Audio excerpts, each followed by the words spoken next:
they prepare me and like, yo, the path that you want to take in this day and time, for you to even break ground, it's going to take you 7 to 10 years. DIY. Man, when I tell you that Rhapsody is one of the greatest MCs, in my opinion, of this generation, I don't say greatest female MCs, I just say MC. There's an interview with Idea Generation. She's talking really candidly about things I haven't really heard her speak about. As a person that clearly never had the intention to compete in that overly commercial hit radio formula, what were you looking at in terms of your path and like how this was going to be?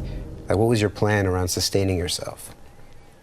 The crazy thing is, I wanted those things. I wanted the platinum plaques, I wanted the radio hits, right?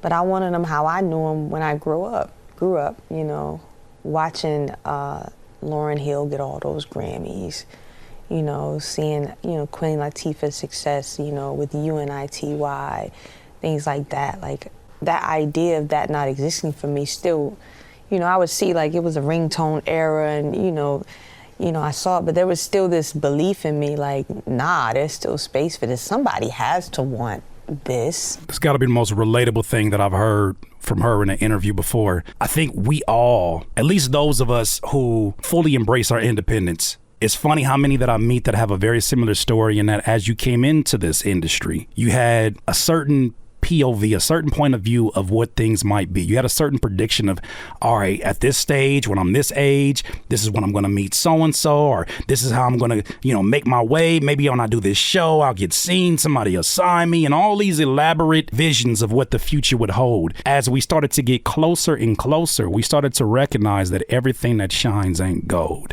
And so here Rhapsody is talking about how queens that she looked up to, Queen Latifah, Lauryn Hill, who had massive success, they came in a time where there was the opportunity for that kind of art to not only have the stage, but also to get showered with awards. You would, of course, look at Rhapsody along the same line and say, yeah, why wouldn't she be the exception to the rule? But she's saying that based upon just the timing when she came out, so much of these things weren't what they once were. And I think I just never let go of that idea that it was possible. I was also mentally prepared because of Ninth Wonder and Guru. They probably understood the reality more so than my still dreaming, like, nah, anything is possible. You just gotta keep going. Like, I could sell 1 million records too one day, right? But they prepare me and like, yo, the path that you wanna take in this day and time, for you to even break ground, it's gonna take you 7 to 10 years. Somebody's gonna have to tell the truth, and I'm gonna tell it. So she shared these ideas, was very candid about her goals and wanting to achieve these things to her mentors at the time, Ninth Wonder and Guru. Shout out to them for not crushing those immediately, because, you know, a lot of folks in the industry can do that. Immediately when you share something, they're like, there's no way in hell you're going to be able to do that unless you allow me to mold you into something. They didn't do that. They allowed her to do her. But when that reality sets in, I think we've all at some point had a moment like that that's like, that room over there that I was trying to get into, it ain't everything I thought it was, huh? Nah, fam. So it ain't gonna be as much of a breeze as I thought it was, huh? Nah, fam. I remember he telling me that, and I was like, shit, I'm gonna be how old? You know, like, but it's like, all right, let's go. You know, so they just really mentally prepared me, and they were like, you know, it would be conversations too, like those days where I would get a reality check, like, yo, this is hard, I don't know. And what at that time, what I thought success was, that you have to have a platinum plaque, that you have to have a hit record, that you have to sell out arenas, like, to be successful. Like, and you get those days where reality check in and you're like, yo, am I gonna be able to do this? Do I still wanna do this? Do I wanna quit? Like, why is it like this, right? It would be that village where Ninth would be like, you can be successful. You know, you don't have to have all of these things to be successful. You could travel the world. You might not be the most famous, but you can still have success and live comfortable and eat off of what you're doing. Like, just having those reminders.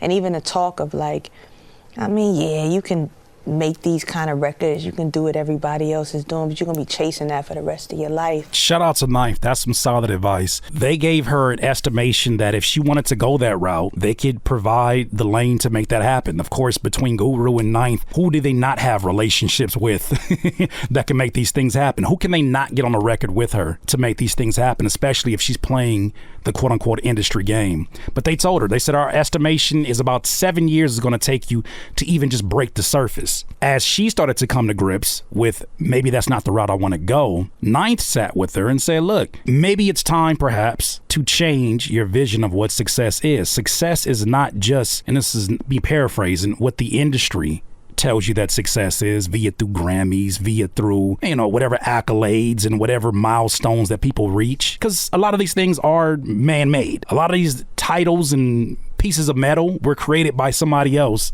and they built it up into a reputation that people want to attain someday. With Ninth telling her, look, you can still have a successful career, maybe even a more profitable career than some of the artists that are getting all the visibility, because you're actually out here selling merch, you're actually out here hitting the road, you're actually out here touring, and you're actually in a situation where you're not getting pennies on pennies on pennies of the hard work that you invest. But I can only imagine how many versions of a genius like a Rhapsody are out there that we're listening as listeners and being like, damn, this person fell off. And we have no idea of that chaotic inner dialogue that is happening because they're pulled between, I don't want to be seen as somebody that was lost potential, but I also don't want to be seen as somebody that did not reach the potential of their artistic art form. It's a tug and pull with a lot of people, especially when we're living in a time where it seems like only one of those sides gets really celebrated. And why do you want to go after the same 20 million people that all these other artists are going to? Do your own thing. Get 250,000 fans. Get you a Nas fan base.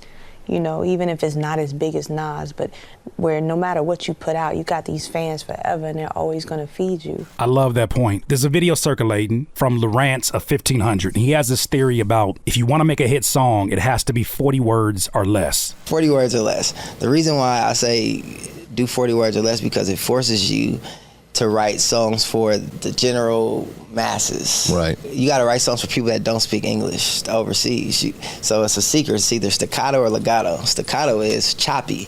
So that's when I say the rule, if I can't play it with one hand on the keyboard, it's not a hit. So he tells this to artists that he's coaching. 40 words or less. From the chorus to the verses, 40 words or less is how you make a hit song. I can only think of the artists who write at such a high level that are the best authors that we have, the best lyricists that we have, that are being pulled in different directions of, I could advance and evolve this and become one of the best. Or I can go to the opposite direction of this and follow the formula and be this, I could say watered down version, but that's my opinion, be a different version of myself to achieve this. But is that what I see as success?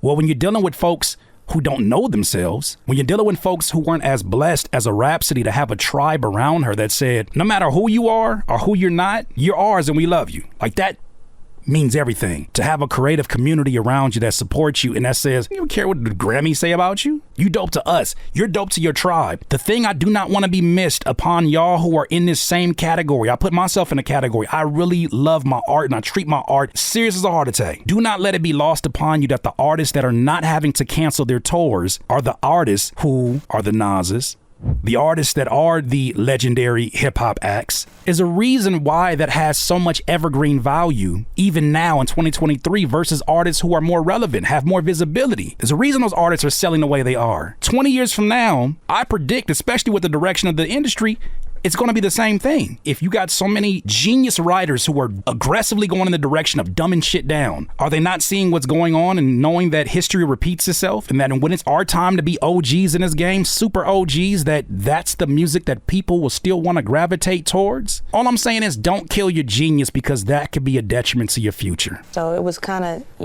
the reality check of like, what's going to make you happy at the end of the day? Facts. And it was like, all right, I never thought of success in that way. So it was somebody changing my perception of what success was that allowed me to, keep going and understand that there's still a space for me, though it may not be a mainstream fame level success. There's still a space for me to exist. I love it. I love it. Shout out to Rhapsody. Like I said, one of the coolest individuals I've met. I think we all got to have these conversations. I for sure have these conversations with myself because there has not been an example of who I am. And I don't say that to toot my own horn. I say that because it's just the reality of it. There has not been a version of who you are today on this day, achieving the things that you are achieving. Whether you're somebody who makes content plus music, whether you're somebody who shoots your own videos, whether you're somebody who edits your own graphic design in like a Canva or something, there has never been another version of you until now. And so many times we're looking for answers to where to go next. We're looking for versions of us to get inspiration from. And we can't do it because we're the ones that are actively making the blueprint for someone else. We're actively trying the things that are like, yeah, I probably shouldn't do that again. I look at Rhapsody in very much the same way, and I salute her because she is knocking down doors. Even if she can't see it right now, she is knocking down doors for another artist, another female artist, or just artists in general who love lyricism and says, is there a place for me to exist? What will this look like when I'm 40 and still want to perform? Or 50 and still want to perform? What does this look like? Will there be a lane for me? Well, because she's choosing to make a decision to me that feels so selfless, the people who have gravitated towards a Rhapsody love her for her. The people that gravitate towards you and I love us for us. Our audaciousness, our ability to take risk, our fearlessness, our stupidity. These are all things that make up the canvas that is you and I. It is easy to get led by the shiny things. But just like anybody who's bought a new car, shiny things don't last that long. DIYers, it is our time, but it's only your time if you take advantage of it. Those are my thoughts though. What do you guys think? I recently went on tour and gained a new perspective. In this post-pandemic world where not a job's protected, who was I to think my rap profession was the exception to a worldwide recession? Here's my new direction. You see, I still be selling CDs by the physical. I put my logo on a T and then they Venmo through. The only problem is the profit go to the venue too. So I got to thinking, what if I did this in my living room?